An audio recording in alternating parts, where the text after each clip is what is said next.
the World Bank country director to Ghana, Pierre Laporte, says Ghana's energy sector debt is a major contributor to our debt woes. He indicates his outfit had identified certain factors that were driving the country's debt situations.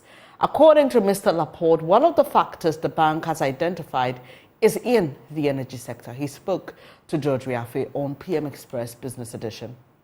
Those contracts that you've signed, those PPAs, are just too expensive. Too expensive, and the kind of PPAs you sign is take or pay, which means Ghana is paying to the electricity that is not even being produced. Yeah.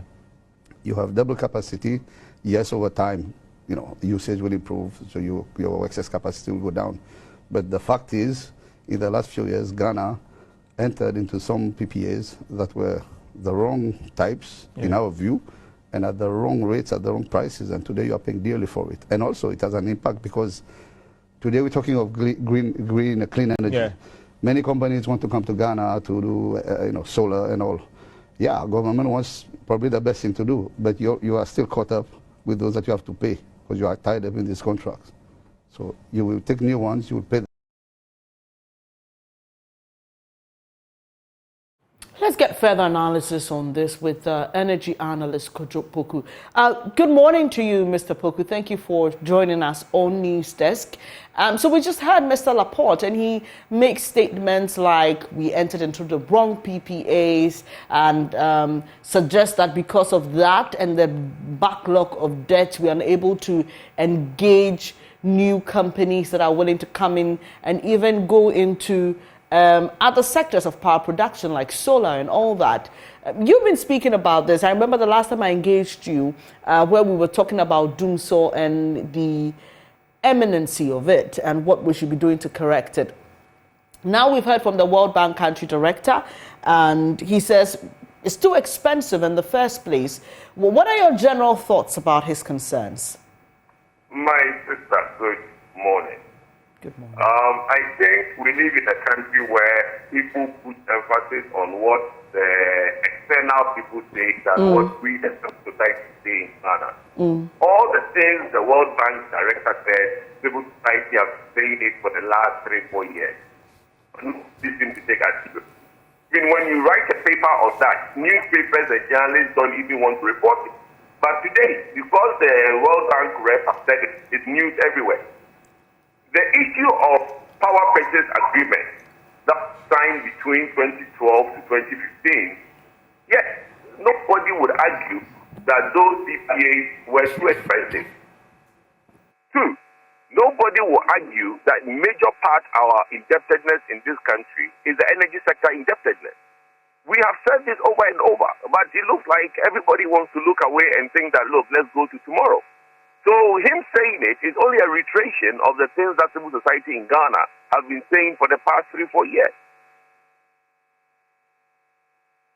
But for me, probably the issue for many people is how this ties into the World Bank's position in supporting us, where they talk about certain reforms in the energy sector that we must stick to or implement. Now, for many people, growing up in Ghana, for me, I'm sure, and for a lot of people, the pride was, you hear the Akosombo Dam, we talk about Ghana, production of power, and all. How did we get here? Where was the point at which we lost the plan or we drifted off the track? We've never had a proper plan for the energy sector. There's never been a proper plan. We wait till we get into the problem, then try to do a quick fix. Remember in 2006, 2007, we had a small problem. President Kupo brought the 1 megawatt plant. Then we moved the ball. We didn't solve that problem completely. Without looking at, this was just a symptom of a problem yet to come. So let's address it in the long term.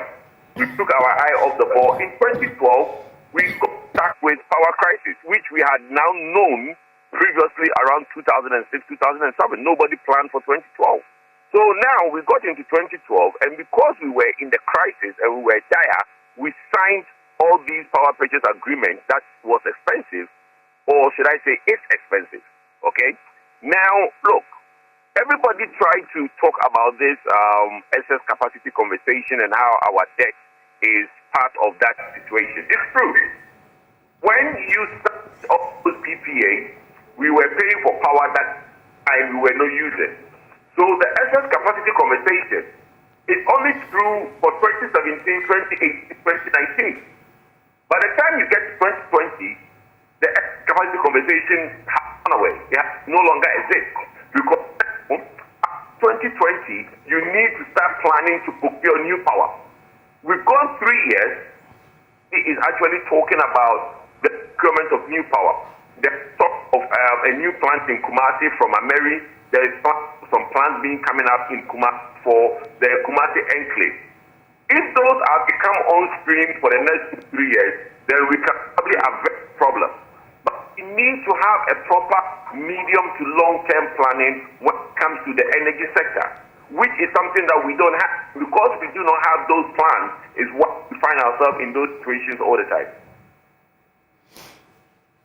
I know we have had conversations about what the solution to the problem is. My question to you today is, do you get a sense of commitment to solving the problem? And like you hinted, CSOs, local analysts like yourself, keep pointing to the problem and preferring solutions. But we usually would give it a bit of weight if it is linked to a certain grant that the World Bank has to offer us, etc. Do you get a sense that there is that commitment to clear our energy sector debt and improve the sector in such a way that we move beyond this almost always waiting to get into the problem before solving it and get into a more anticipatory place where we can look forward and make good projections so that we are always ahead of the game? Well, is there a commitment? Yes, there is some level of commitment. Is it enough? No. I wouldn't say that there's no commitment because the Ministry of Energy has been doing some work to try to solve. But you see, it's a multifaceted problem. Now that we are talking about generation, one of the biggest problems we have now is also fuel, natural gas, availability of gas to power these generation plants. Okay? Now, secondly, now you need money to basically pay the existing IPPs that you owe. One of the problems we put ourselves in as a nation is we've come out to say that, look, going forward, we will not give any guarantee. We wouldn't do any take or pay. We'll do take and pay, which means that come and build your plant. We won't give you any guarantee. As and when you produce, we'll pay you. No investor is going to do that. The only ones who are planning to basically play around with that theory is the existing companies who are already here. The problem you have with the existing companies is that we procured the initial PPAs from them very expensive. So when you are now negotiating with them, you are basically negotiating down from a very expensive PPA. So you look at it as, oh, maybe this is cheaper. No, it's not. Because where you are coming from, you should have been there in the first place. So look, there is commitment, but there isn't enough commitment. Two, the situation that we find ourselves where we are not paying the existing IPPs, it makes it difficult for people, new entrants, new investors to come in and put their money in the energy sector without giving them the guarantee that they need. Thirdly, we now find ourselves in that position of fuel scarcity where we might not have enough natural gas for all these plants that are to come on. So look, it is a problem that needs 120% attention. Now we are giving it about 60%, and I think there should be more that needs to be done.